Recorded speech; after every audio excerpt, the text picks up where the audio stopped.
Maka ketika Nabi Daud Allah berikan kekuasaan. Nabi Daud Allah berikan harta. Tapi Nabi Daud juga Allah berikan ilmu karena beliau adalah seorang nabi. Dan ketika dikatakan wa waritha Sulaimanu Daud. Dan Sulaiman itu mewarisi Daud. Apa yang diwarisi oleh Sulaiman? Dari Daud.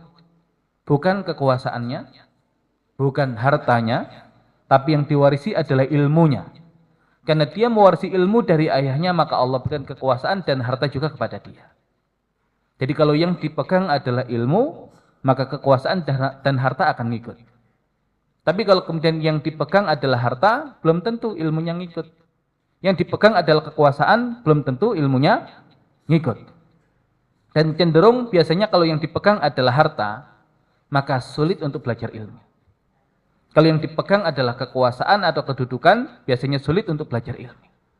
Tapi mereka yang kemudian semangat untuk mengejar ilmu, ya maka insya Allah, ya akan tiba masanya Allah berikan kekuasaan atau kedudukan dan Allah berikan ya harta kepada mereka.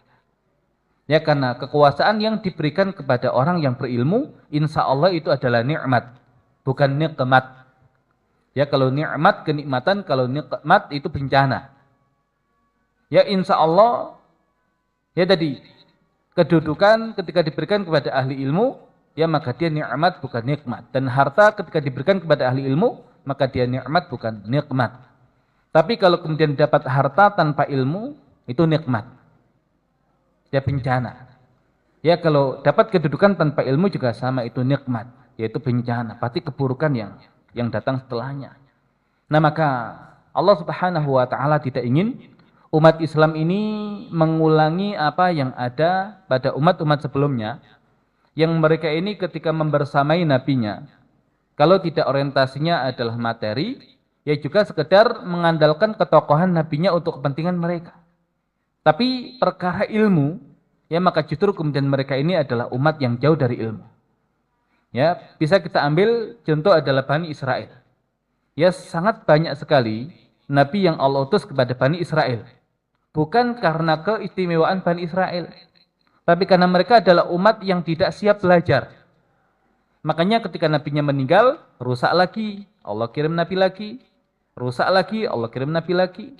Tapi umat Islam, ya cukup satu orang nabi, karena umat Islam adalah umat yang mengerti tentang betapa mahalnya ilmu. Yang dengan ilmu ini kemudian mereka tahu kemana arah yang mereka tuju, dan dengan ilmu ini ya mereka tahu apa yang harus kemudian mereka perjuangkan.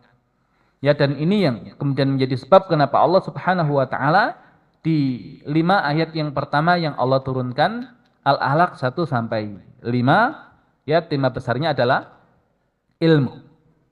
Iqra bismi rabbikal ladzi khalaq.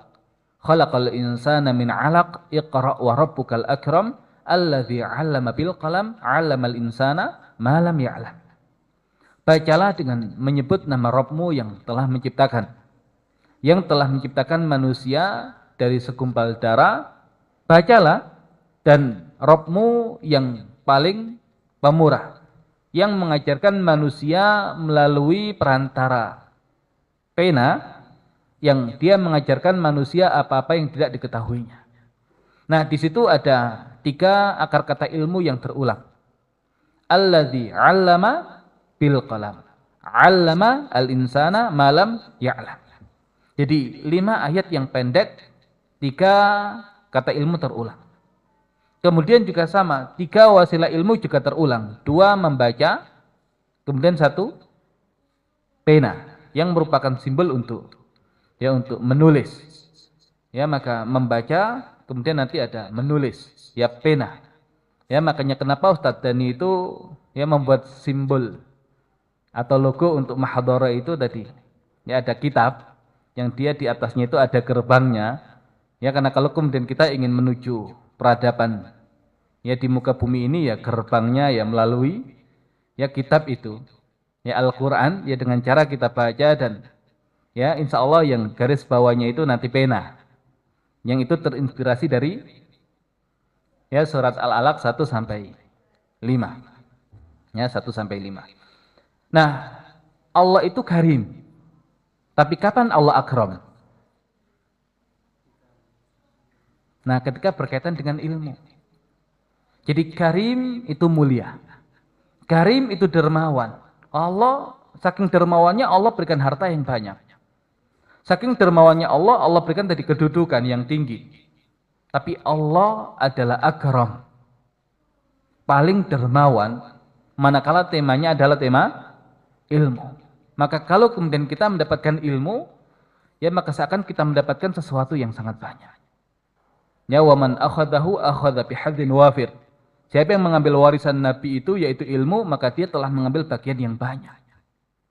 Ya, dan tadi malam kita bahas tentang ya Nabi Musa yang sampai kemudian melakukan perjalanan yang jauh hanya untuk mencari tambahan ilmu.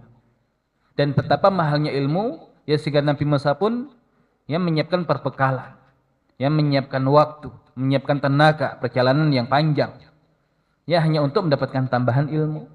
Makanya ilmu itu sesuatu yang ya tidak ternilai dan sangat mahal, dan yang bisa mengetahui tentang mahalnya dan bernilainya ilmu adalah ya ahli ilmu. Maka kalau kemudian antum merasa ya ilmu itu mahal, berarti insya Allah antum ahli ilmu atau minimal calon ahli ilmu. Ya, karena para sahabat, para ulama melakukan perjalanan berbulan-bulan, ya, atau kemudian perjalanan yang sangat panjang, nah itu untuk hanya sekedar mencari satu hadits, bukan satu haditsnya, tapi ilmu yang terkandung ya di dalam hadits itu. Dan bahkan dikatakan salah seorang ulama ketika datang ke India, ya khusus untuk belajar hadits, di mana India itu terkenal dengan ilmu hadits yang ada di sana. Ya, kemudian beliau ketika datang ke India itu singgah di satu majelis yang di situ kemudian syekhnya bercerita tentang kisah Khalid bin Walid. Ya, dan kemudian syekhnya menjelaskan kenapa Khalid bin Walid itu walaupun berusaha untuk mendapatkan kesyahidan, ya tapi tidak pernah kemudian mati syahid. Dalam artian mati dalam medan peperangan, ya karena Khalid itu adalah Sayfullahil Maslul. Ya, pedang Allah yang terhunus, dan pedang Allah nggak mungkin patah. Ya, dan kata Syekh tadi, seandainya saya kembali ke negara saya dengan hanya membawa ilmu ini, maka itu sudah cukup. Nah, maka semakin bisa menghargai ilmu, maka semakin menunjukkan ketinggian ilmu seseorang. Nah, itu berkaitan dengan ilmu, sesuatu yang ya sangat mahal. Makanya Allah memunculkan dirinya dengan Al-Akram, yang paling dermawan, yang paling mulia, ya karena kaitannya dengan ya dengan ilmu. Jadi 5 ayat yang turun pertama ya ternyata pembahasannya adalah tentang ilmu.